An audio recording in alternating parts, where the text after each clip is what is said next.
Pasok tayo sa office. Gagamitin natin si Yamaha Aerox B3 natin. Siya nga pala, ang pangalan nun is Talilong. Gamitin natin siya. At the same time, magkakaroon din ako ng short review kung bakit nagustuhan natin bilhin si Aerox B3 natin. At the same time, i-share ko sa inyo yung ilang points na nagustuhan ko.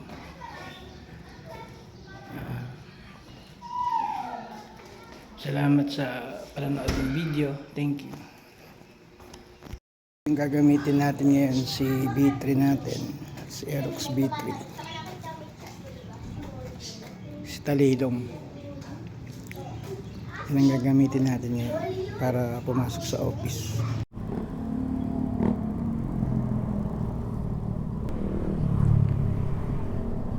Good morning mga katambay. Ngayong araw na to papasok tayo sa office. Gamit natin si Yamaha Aerox version 3 natin na nabili natin ilang linggo pa lang wala ngayon. Habang papasok tayo sa office, konting kwentuhan, dahilan kung bakit napabili ko ng na Aerox B3. Kasi before, makwento ko lang, nagkaroon din naman ako ng Aerox version 2 noon. Actually, kalalabas lang ng version 2 noon na nagkaroon tayo ng pagkakataon na makabili. Okay naman. Actually, nagamit ko rin siya ng almost 1 year din. Wala namang problema. Talagang very aggressive din si version 2 nun. Kaso may dahilan kasi kung bakit nawala sa akin si version 2, kasi nagkaroon ng pagkakataon na makabili tayo ng big bike, binenta natin siya. Yung pinagbentahan pinandagdag natin para makuha natin yung big bike. So far ngayong taon na to, nagkaroon tayo ng pagkakataon na makabili, maging owner ng version 3 na Aerox. Ginrab natin yung pagkakataon na yun. Ngayon, habang papasok tayo sa office, short video lang naman to para masabi ko sa inyo yung ilang bagay na dahilan kung bakit ako napabili. Unang-una, kung matatandaan nyo yung version 1 tsaka version 2, dam brake yung gamit sa likod Usually yung ibang mga nagmumotor o riders, na-upgrade nila yon, ginagawa nilang disc brake yung likod.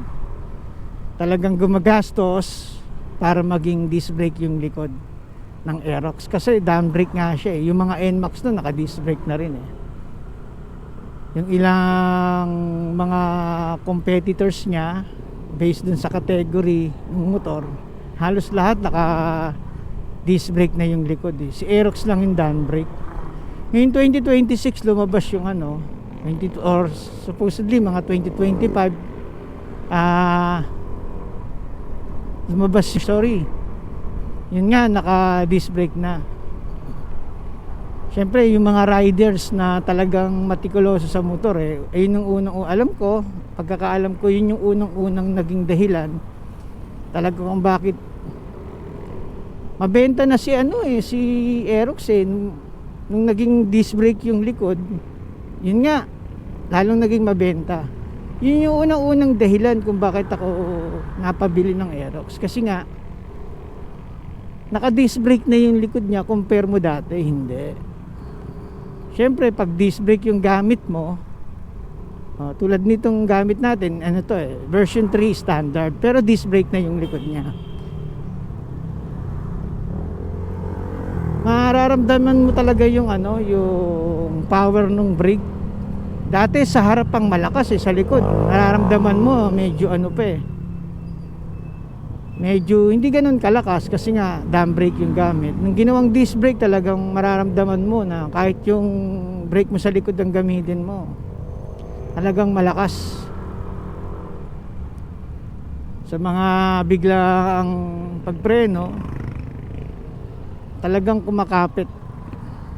Yun yung unang-unang nagustuhan ko kung bakit ako napabili ng Aerox talaga.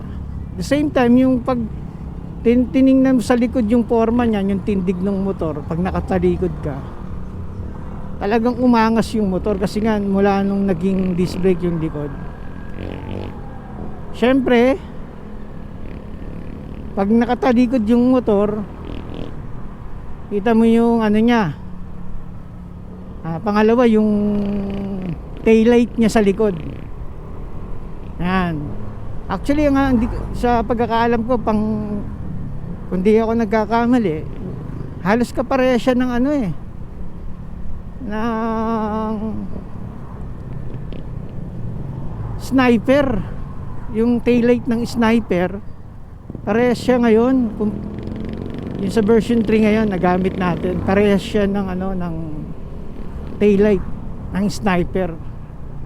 Kasi sa version 1 tsaka version 2 halos pahalang yung ilaw niya nakahiga.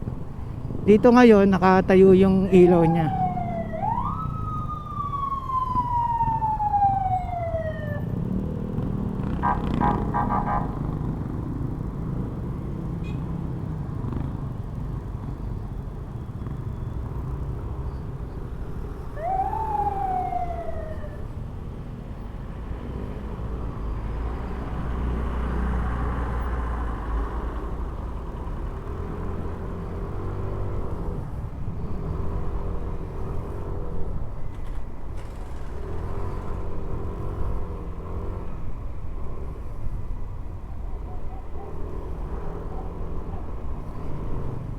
Ayun, makakatambay. Yun yung unang-una, tsaka pangalawa na nagustuhan ko kay Aerox V3. Yung una, yung disc brake niya sa likod. Pangalawa, yung taillight niya. Talagang mas naastigan ako pag nakatalikod yung motor. Yan. Kasi yung ibang mga panglikod halos sa version 2 parehas lang yun lang, yung taillight lang yung nabago, mas pumorma siya. Pangatlo, syempre hindi mawawala yung mukha ng motor, diba? Yung version 1, version 2 astigin na yun astig na rin talaga yung mukha ng motor. Para sa akin, personal opinion ko lang, para sa akin, nung lumabas yung version 3, talagang mas napormahan ako dun sa yung pag tiningnan mo siya ng nakaharap, yung motor talagang mas pumorma. Sa madaling salita, mas pumogi yung motor. Mas naging siya, angat na angat yung yung mukha ng motor. Bakit kanyo? Una-una yung yung headlight niya.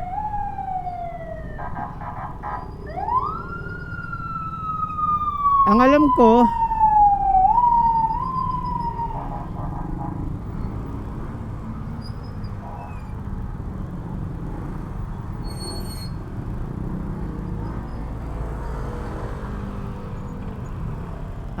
sa version 2 or version 1, version 2, yung headlight niya naka LED light lang.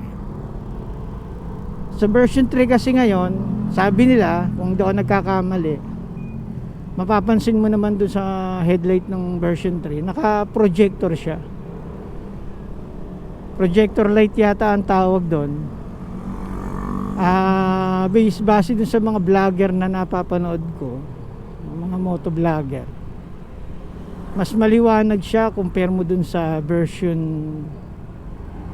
1 or version 2. Hindi ko pa siya nagagamit na totaling kasi hindi ko pa siya nagamit ng gabi.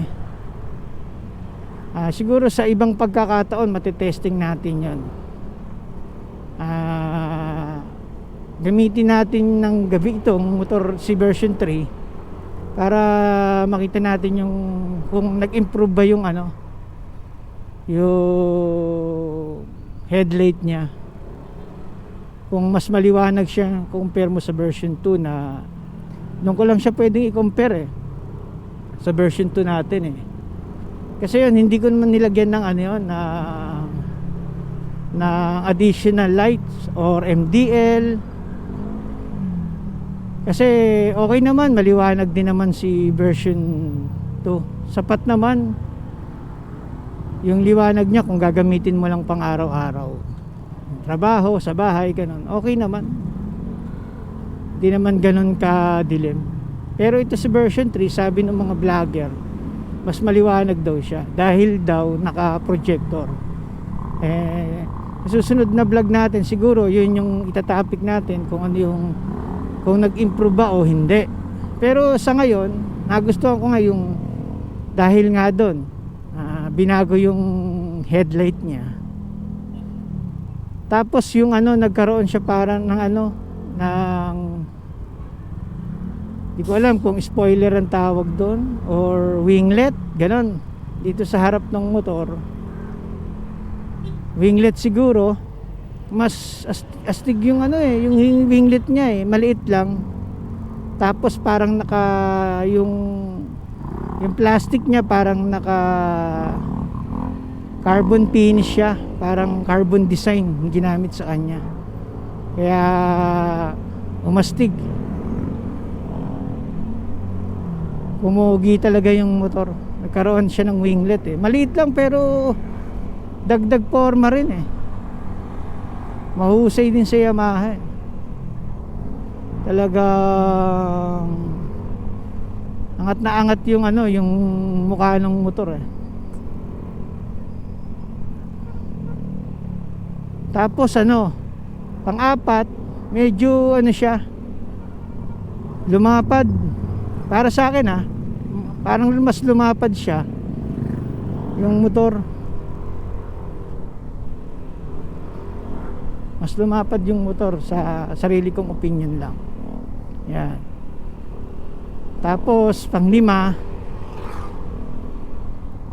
kasi nakita ko tong kulay na to di mo maintindihan kung puti ba o light blue minsan parang puti, minsan parang light blue. Yun, nagandahan ako sa kulay niya kasi halos motor ko puro black karamihan puro dark kaya nung nakita ko yung kulay parang mas maganda, maiba naman. Yan.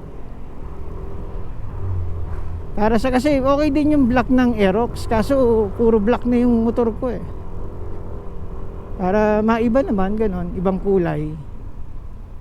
Kasi marami rin ako na yung nakakasalubong na ito yung gamit yung ganitong kulay color variant niya parang light, nakalagay sa ano sa CR light blue pero sabi nung kasa glaze blue daw ang tawag, pero sa ORCR niya ang nakalagay light blue. Okay siya, maganda siya. Pang-anim, yung instrument panel niya. Oo. Kasi gamit natin standard lang. Digital lang siya. Digital display yung gamit sa kanya dito sa instrument panel. Pero okay, hindi naman natin kailangan yung colored Visible naman siya. Okay lang kahit na standard version siya. Ang nagustuhan ko dito sa instrument panel niya dito sa bagong Aerox B3 kasi nga dati kasi sa version 2 nakahulma yung buong instrument panel dun sa handlebar. Ngayon kasi parang kung ako nagkakamali nagkaroon ako ng R15 ganito yung ganito yung instrument panel ibig sabihin parang nakapatong lang siya, hindi siya nakahulma dun sa buong handlebar. Dati kasi sa version 2 nakahulma siya may salamin na malaki, nasa loob yung yung pinaka instrument panel. Ito nakahiwalay baga sa gumawa ng lalagyan yung pinatong lang yung instrument panel dito sa sa handlebar, parang nakahiwalay siya.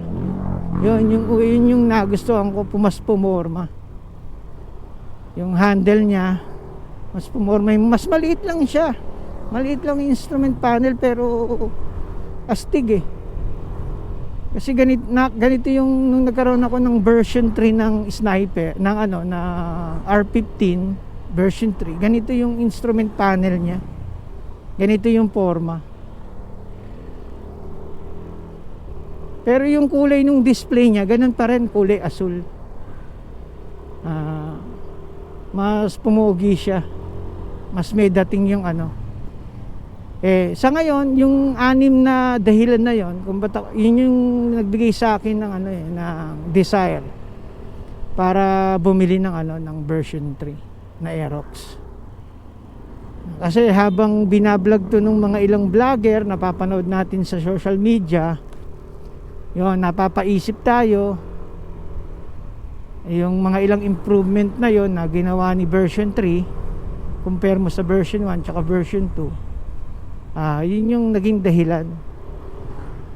Hindi lang naman dahil sa nagkaroon lang ng pagkakataon, hindi naman dahil sa ego. Yon, nagkaroon lang tayo ng pagkakataon na makakuha kahit papaano, grab na lang natin, diba, para masaya. Sa ngayon mga katambay, yun lang naman yung ma-share ko sa inyo na ilang dahilan kung ba't ako napabili ng version 3 na Aerox. Actually, ang pangalan pala nito si Talilong. Yan, Talilong yung pangalan ng Aerox B3 natin. Bago nating kabady sa trabaho, sa konting rides natin, kasama natin siya. Aalagaan natin siya para tumagal. Yeah. Mahaba-haba yung pagsasamahan natin ni Talilong. Sa ngayon mga katambay, yun lang muna. Salamat sa panonood, pakikinig ng short video natin.